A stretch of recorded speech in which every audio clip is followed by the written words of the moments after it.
Hello, it's David Morris here, and welcome to Risk.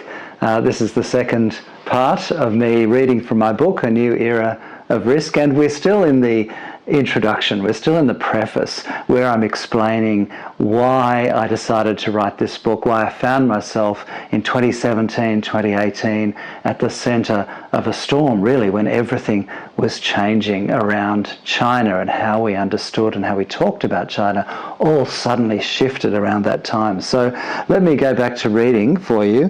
I found myself living and working in China at the very time that the China discourses shifted, with China's narratives increasingly more muscular and ambitious, the narratives emanating from the US and its deputy sheriff Australia increasingly more fearful and dramatic. I had long been warning that the West would get a shock when it realised what was happening in China, but little did I know that shock would come while I was based in Beijing. So my role as Trade and Investment Commissioner for the Pacific Islands Forum, the peak regional organisation of Oceania, was to assist the economic development of the Pacific Island countries by growing trade, by growing investment and tourism links with China. When I started, it seemed like a simple enough proposition. The Pacific Island countries simply desired a little of what Australia already had. It appeared to me that the China market was big and liquid enough to contribute to some carefully developed projects to support the Pacific Islands. In fact, in my interview for the job, I was asked how would I build relationships for the Pacific and China. I replied that China was big, difficult and opaque, and saw the world through its own interests, rather like all major powers. So for small island nations, we would most likely succeed if we framed cooperation in terms of China's own grand narratives, such as the Belt and Road Initiative, and then work to find areas of mutual benefit. Further, I said we should hedge and leverage the considerable resources and networks of Australia and New Zealand, both member states of the Pacific Islands Forum. So from the beginning, that was my intention. But it pains me to say that the New Zealand ambassador and his team agreed and worked closely with us, but the Australian ambassador and her team had a very different focus than China-Pacific Island relations. They were dealing at this time with a rapidly collapsing bilateral relationship. I didn't fully appreciate what had changed until 2017. In that year, Australian intelligence agencies revealed to the Australian media that a wharf being built in Vanuatu was likely to become a Chinese military base. Now, as far as I was aware, there was not a scrap of evidence for this claim. Having actually inspected the project, as far as I could see, it provided a very valuable piece of new infrastructure delivered on time and on budget for Santo Island in Vanuatu to be able to host both an Australian cruise ship and a container ship at the same time, a boon for local economic development. Perhaps some characteristically unreliable local gossip had been captured as intelligence, rather like the supposed weapons of mass destruction in Iraq? Or was it some overheard bravado in China about how it planned to break through the first island chain, typical swaggering talk of military types after they've drunk sufficient baijiu? Suddenly, the narrative in Australia was about a China threat in the Pacific, and that meant a China threat to Australia. It seemed preposterous to me to think that China would pose any threat to one of its most important trading partners and a solid US ally. Through interdependence, China could access all the iron ore and natural gas that it needed. Why would it invade? But the narrative had changed. 2017 was also the year in which I was due to address the Pacific Islands Forum Leaders Meeting on proposals to strengthen Pacific economic integration with Asia, an initiative fully supported by island leaders, although with some misgivings about the People's Republic of China amongst those island countries that recognise Taiwan.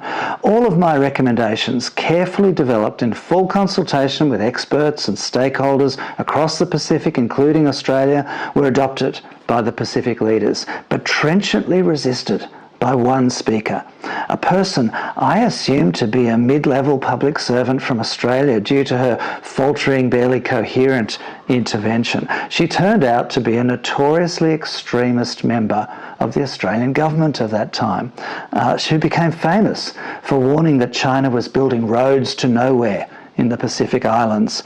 These Belt and Road Initiative projects, these BRI projects to which she objected, were, as I knew from all my colleagues in the Pacific, not roads to nowhere, but they were actually roads to people's homes and to people's businesses.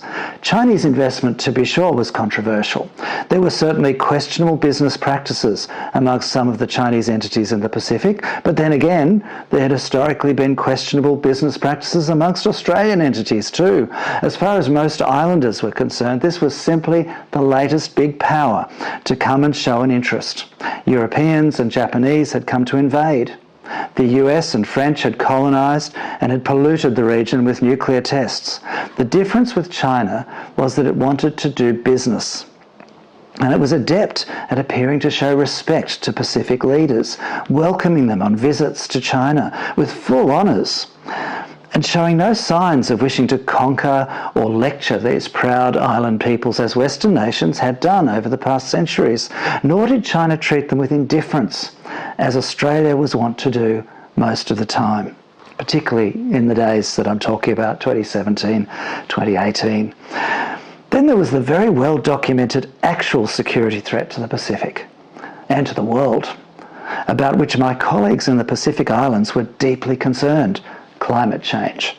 On climate change, as on matters of respect and dignity, the Pacific leaders felt that they received a better hearing from China than from the so-called leader of the region, Australia. Pains me to say that. None of which was to say that I did not retain some cynicism about why China would invest so much interest in the Pacific Islands. China clearly had a geopolitical game to play in both sustaining the non-alignment of these small island nations that would otherwise be enticed into a US-Australian embrace, and certainly China is keen to win over the few remaining island nations that recognise Taiwan. As Australia's relations with China and with its Pacific Island neighbours spiralled downwards at this time, I found myself doubting the motivations as well as the tactics of an Australian government that many of my generation despaired was amongst the least capable of our lifetime, with its actions underlining for me how important domestic politics is in international relations. The Australian government of those years, fragile as it was on a slim majority, was focused on whipping up fear of an external enemy and demonising some internal enemies at the same time, standing up to China, taking advantage of an opposition donor scandal, claiming universities were being undermined, banning Huawei, raiding academics, media, and even an opposition politician in a dramatic media blitz, talking up scenarios of war with China and blocking a number of Chinese investments, the latter being a significant break from Australia's previously open and transparent trade and investment regime. In all cases, there was an alarming lack of evidence of the claims, but a disturbing pattern, all too familiar from the Cold War era, when a similarly fragile Australian government in the 1950s had sought political salvation in McCarthyism, and later by jumping unquestioningly into the Vietnam War. As in those days when I supported the US alliance but opposed the Vietnam War, I wondered if it was possible to still prefer the US as a security partner but also recognise its folly in seeking to confront rather than to find a way to cooperate with China. But there are plenty of international relations scholars puzzling over the US-China relationship and indeed the Australia-China relationship. So I decided not to pursue these questions too close to home in my research that informs the chapters to follow. So through the rest of my book, I don't talk about Australia-China or China-Pacific Islands very much at all. But here in my introduction, I do so just to illustrate what perhaps was my own bias, and to be open and upfront about perhaps what was my own bias, my own feeling at the time, wondering what is Australia doing in dissing the Pacific and in angering China. To me, that seemed to be immoderate and to be unwise. And I think subsequent years have demonstrated that I was right in that. However, these things will always be contested and there will always be differences of view. So I simply present my biases before I continue with the rest of my book. Nevertheless, I paint this picture of the context from which a question formed in my mind about how could other nations, small and medium-sized, and indeed all international actors, including businesses, manage the risks and seize the opportunities of economic interdependence with China in the face of hardening geopolitical contests for hearts and minds? Must it be all the way with the USA, even if prosperity and possibly even environmental survival will also require a level of cooperation with China? Or will one day, as some US and Australian narratives claimed, especially at that time, in 2017, 2018, the narratives were a demand to go either all the way with the USA or all the way with China.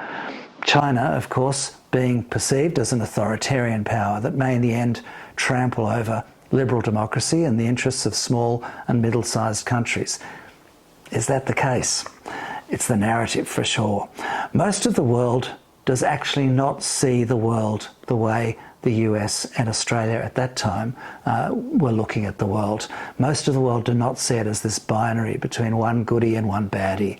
Indeed, I'm not convinced even those two countries always see the same world, but that depends on which constituency is represented in Canberra. Those familiar with Asia or those fearful? In my experience, China is no Soviet Union, but neither is it a liberal democracy, and the future geopolitical aspirations of authoritarian China and liberal democratic but populist US both remain uncertain.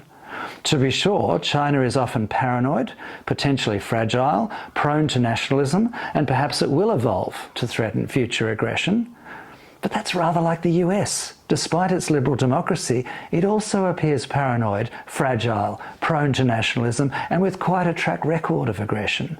So I am guardedly cynical about narratives from both. Both appear to me to require careful management to pursue national interests rather than choosing to follow one and confront the other.